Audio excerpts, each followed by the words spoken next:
Hello and welcome back to another week at Drone DJ. This week, we're turning our attention back to news with a focus on drone taxi updates, cargo around the world. Also, there are some updates on drone insurance that's more data driven. And at the end, we're going to talk about the more topics in the upcoming weeks. So let me start sharing the screen for our first news. There we go. So Ameriflight taps Cyberwing heavy lift drones to Mhm. expand and diversify its cargo services. So last year we covered several stories about drone cargo. I guess when we look at the word drone, it really starts to diversify, a lot more than just the quadcopters everyone is flying. There is a lot more of the so pilot replacing right type of aircraft because as the aviation industry came to they realized majority of the cost is actually from the piloting crew, so there's a big shift on developing the cargo drones without a pilot. So this is definitely one of the interesting updates. Yes, and I love the image that they show because it doesn't show if it's landing or taking off. It's just hovering, Hmm. which is just it just hurt my mind when I saw it the first time. I'm like, wait, where are the legs? Is this thing just gonna hover when you're loaded? But no, this is one of the. There's a few other I think out there that are doing like this freight, This like is an large interesting freight. looking one, I have to say, because the other Yeah, ones look just like airplane, like the and other ones technically look this no one different is from airplanes. a quadcopter. So Technically, yeah. it's still. I mean, I throw on an RC controller and fly this thing around. It'll be fine.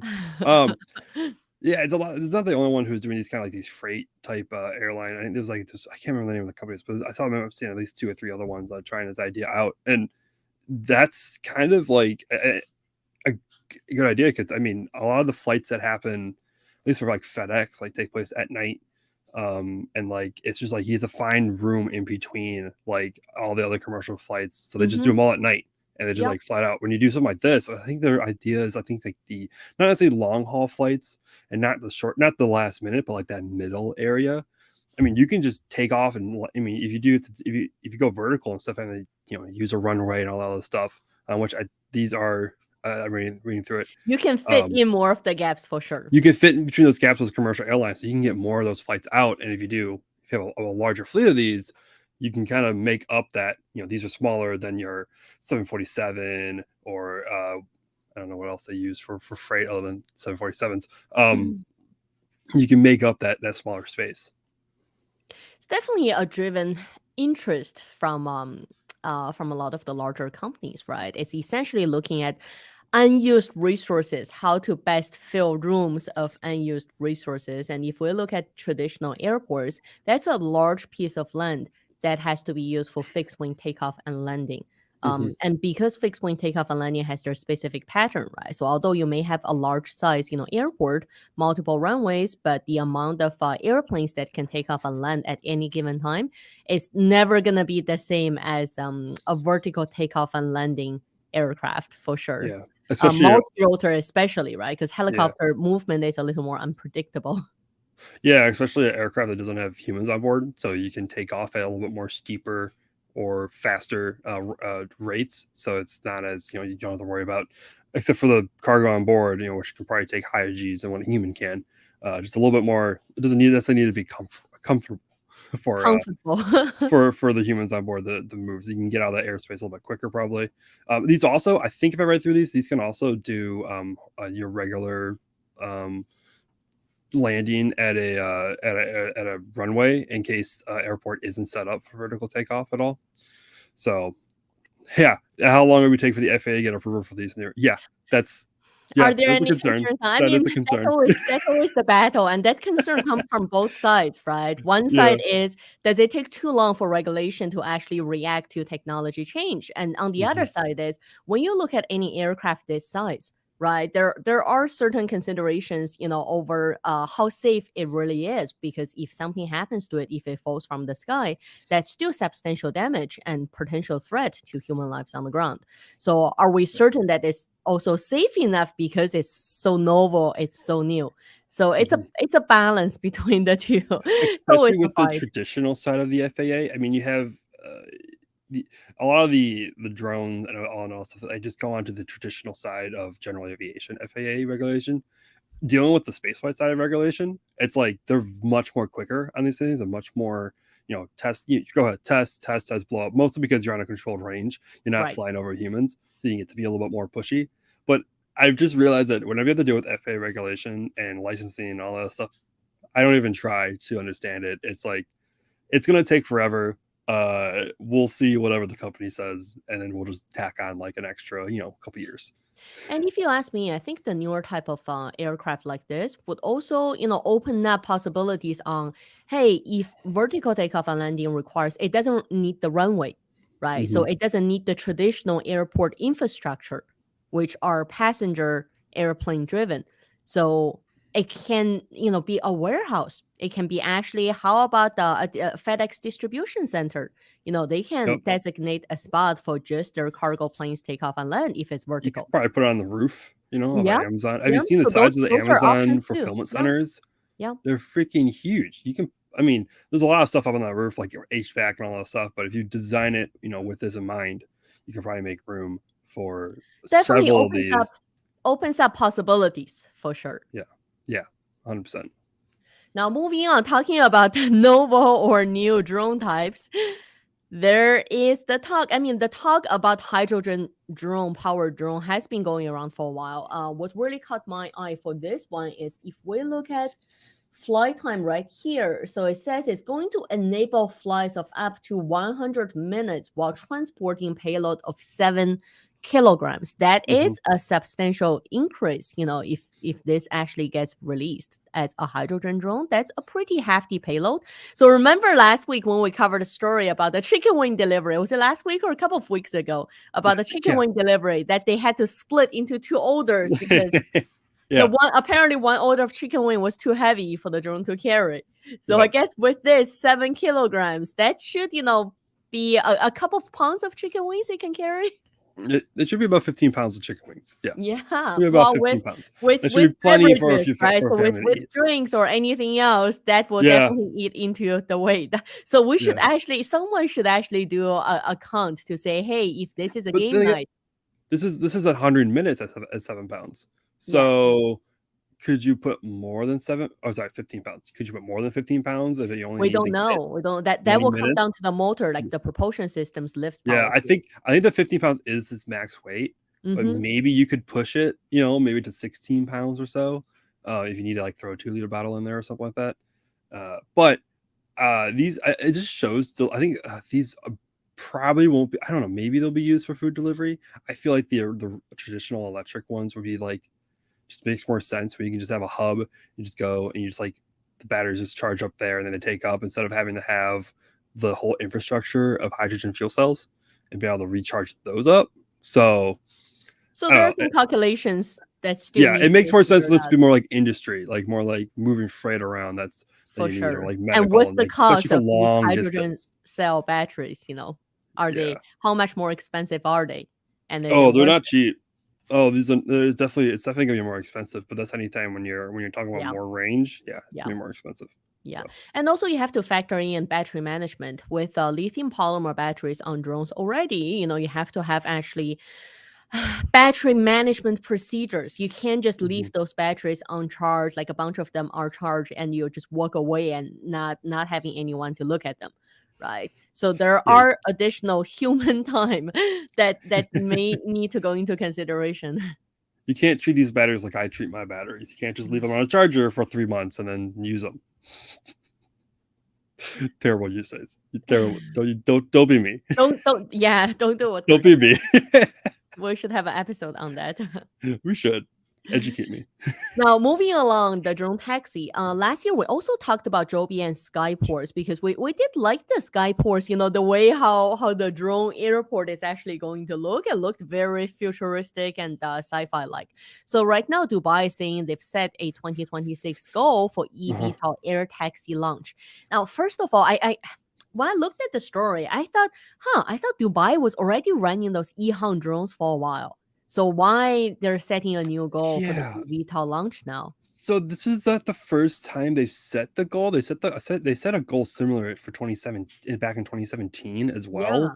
So yeah. I wonder if there was just like if that kind of got as a goal, it didn't really go anywhere. Then the pandemic hit and infrastructure, and so they kind of like just like got rid of it, and now they're re-implementing on this goal to do the air taxi service. It's also interesting to note that, yeah, you mentioned EHang, which really wants to get into this region. They've had a lot of success in Asia, and so they want to move into the Middle East more. And their video that they showed off that kind of like shows the concept of what it's going to look like Mm-hmm. shows off Joby as Yeah. their air taxis, and then also shows off a UK company for their vertiports or their hubs. Yeah. So So it's it's interesting to interesting to see see if what happened. Yeah, what happened with Yihang because they were fairly close for several years, right? I wonder if it was just like a backdoor, like, hey, you want to do this, like we'll do this for you. We already, like we're already pretty close off. Because I feel like Joby's been doing a lot of stuff in the U.S. Mm-hmm. So I wonder if they're just kind of like, well, if we get into the Middle East and we get like if we get Dubai and the UAE like on board, we can probably like move faster on our development and try to test this further and faster than we are here in the United States. Because I think they just did their second phase out of 5 of the FAA certification this week as well. So Well, like they it's a kind of want to race. like probably get to like passenger flight pretty quickly. Right. So it really comes down to a race, right? Mm-hmm. As there are several companies around for drone air taxi. So it's a race to who is going to be the first one to really establish a full-on taxi route, right, Mm-hmm. for a specific location. It's good to see not just one company is taking the lead, that there are other players in there. Competition always helps, right? Yeah, and I can totally see this like just as the entry first leader is going to be Joby. Maybe if that video nods to a leadership opportunity, or they maybe just chose their favorite looking aircraft. Who knows what they did? I'll just tell Uh, you one thing. I calculate the distance between the propeller to the cabin, and I okay, go for whichever the distance is the longer one. he's the furthest. Yes, yes, I do. I So do not want those carbon fiber, large, fast spinning propellers almost right in my face. Eva's gonna be flying commercial airlines for a while.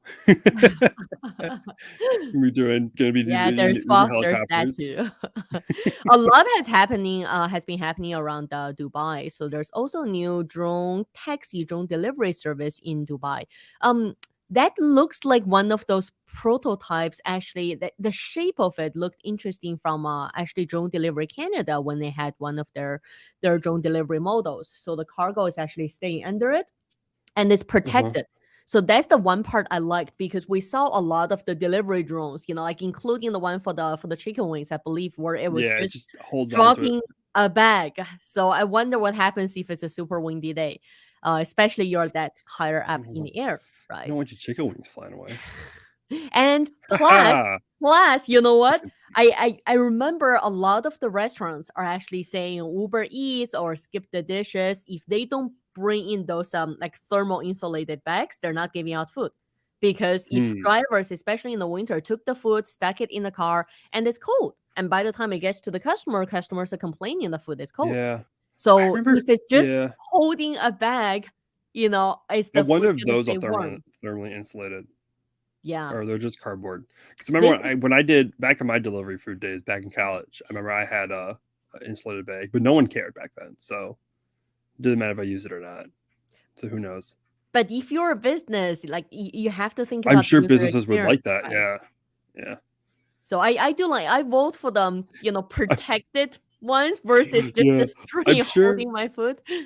I'm sure if like a drone crashes or like not crashes, but like drops your food during delivery, I wonder who the customer's gonna blame more.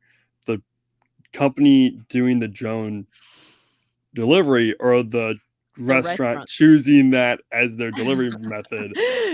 I know, because angry. You don't want to have hungry and angry customers. Yeah, angry and hungry are worse on our own. When you combine them together, that's really bad for support to do. Next piece is actually on drone insurance. I have to say for the past couple of years, because we switched to Skywatch for drone insurance. Just for one, I love to be able to issue certificate of insurance on my own, just through the account, versus traditionally I always have to contact my broker. Like when you go out for film sets, every location you go to, you have to show a certificate of insurance with the location owner as added insured. Mhm. It used to take like at least a day to 2 days, business days, to get an insurance turnaround back, and just the amount of back and forth you always have to go. So I did like, going through an app so I can put in the client's information right away to issue a certificate. But on the other hand, last year we also covered stories about drone insurance companies coming out to talk about drone accidents. So their Mhm. data is actually very valuable, right? How many accidents were actually claimed, how much damage was actually claimed, and how much of that was third party liability versus, is it actually physical drone damage? And also, I believe they were talking about what was the cause of the accidents, right? Was it lack of training, like, pilot bad decision making, or was it actually equipment failure, which turned out to be the minimum, the least of all the accidents out there? So Air Model is a new drone insurance app, very similar to Skywatch, and both apps are claimed to be AI driven. So they want more of your data, and they're actually giving discounts or credits based on how much you're willing to give out your data. So I'm very interested in seeing reports from those insurance based data. Like I said, accident rates, claim rates, how Mhm. much damage, and what's the actual cause of the accidents. They would definitely help to push in industry forward a little more. Yeah, all companies, data is always the number one seller nowadays. So doesn't matter if you're insurance, social media, whatever it is, they want your data. And you I know what? And remember. sometimes your data helps us write stories. So Yeah, there's that too. I remember there was a it's time really nice to where. know that. It's really nice to know that information and be able to share that information. But So, there's also a but balance. Sometimes it's yeah, it's too much data, and is it a privacy concern? oh yeah, I remember there was a time when car insurance company was offering to install like a module in your car, right, to track how you drive and offer to give you discounts. I don't think I see that anymore. I remember there was a couple of years where it was like all over, the ads and the radio. oh, I still have that. You still have that? Yeah, Yeah. I saved I like don't I don't care $100 about off that my on the radio policy. much anymore. Like there was 2 years where I was everywhere, always hear about, "Oh, install this in your car and get discounts." Yeah, it's not that big. Yeah, I don't see it advertised as much anymore, but I think it's pushed very heavily by agents, at least down here in the States.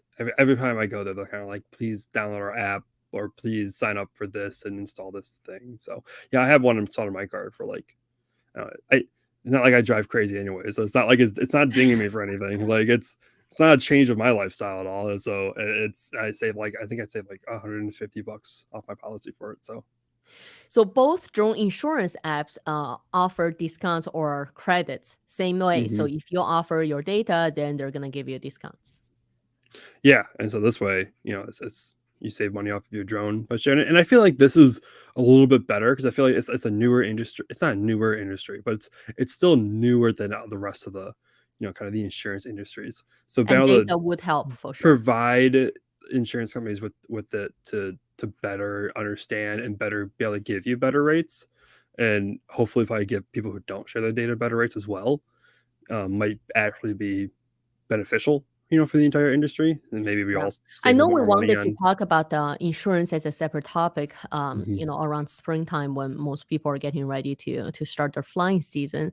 I did see drone insurance, just the cost on my drone insurance has dropped substantially since when did I first get drone insurance? 2013, so 10 years ago when I nice. first got drone insurance. It was much more expensive because I only had two drones back then. And it was like almost double the amount as what we're paying now, at least. And now I have about 20. So that goes to tell you. That's good. That's good. Good to know prices are going down. At least somewhere. At least somewhere. At least somewhere prices are going down.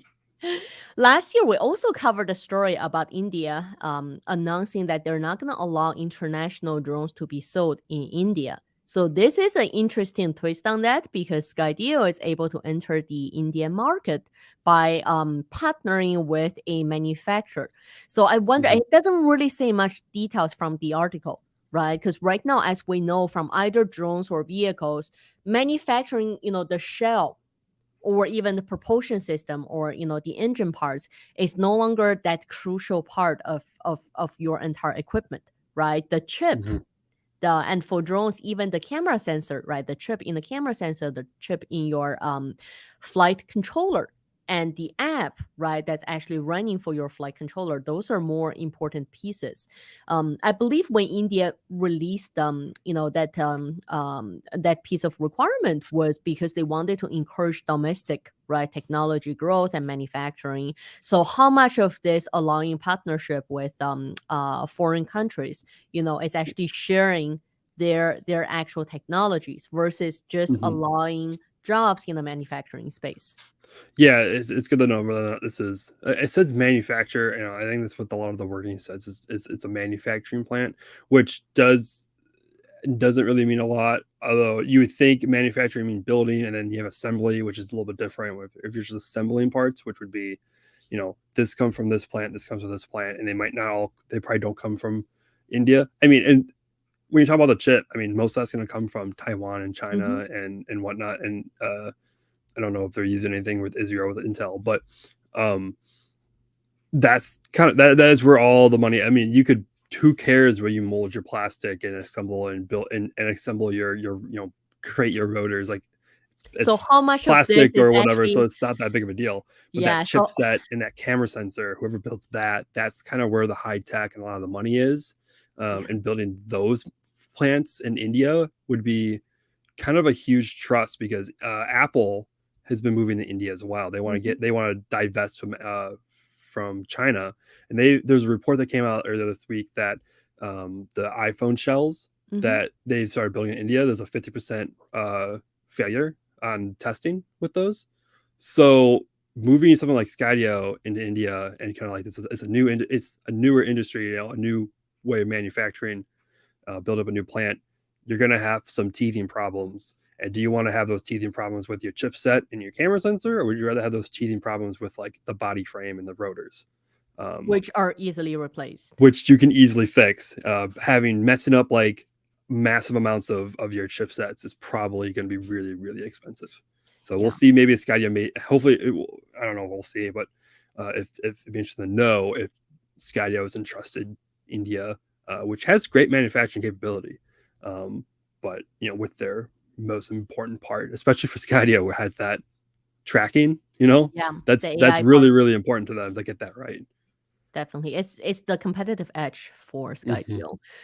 It's almost like when you're transplanting, right? A plant, you have to look at the type of soil it's going to, different chemical compounds, elements, that's weather, climate, everything that comes into play. Same thing anytime you plug a part of your company department and try to put it into a different environment and a different country, there's always that growing pain. So let's see what happens. But also on the other side, from India, the main reason, back in last year when they announced it, was they definitely wanted to attract higher technologies.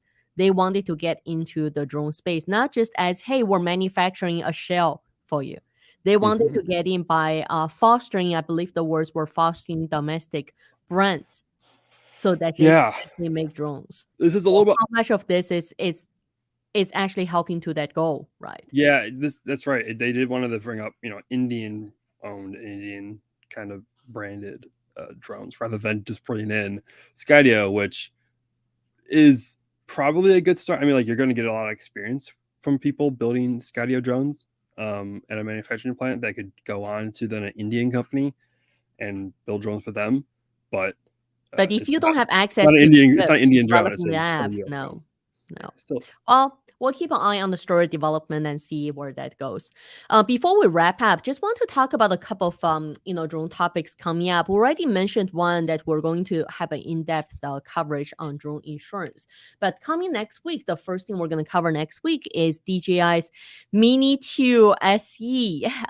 We'll have a little more in-depth, technical specs. Obviously, it's a twist on the existing Mini 2, so this is not a complete new drone that Mhm. really sparks interest, but it will be a lower price entry level, smaller drone under 250 for those who are looking for that price mark. And also, we will have another in-depth story on remote ID. So, what drones are actually on the remote ID list?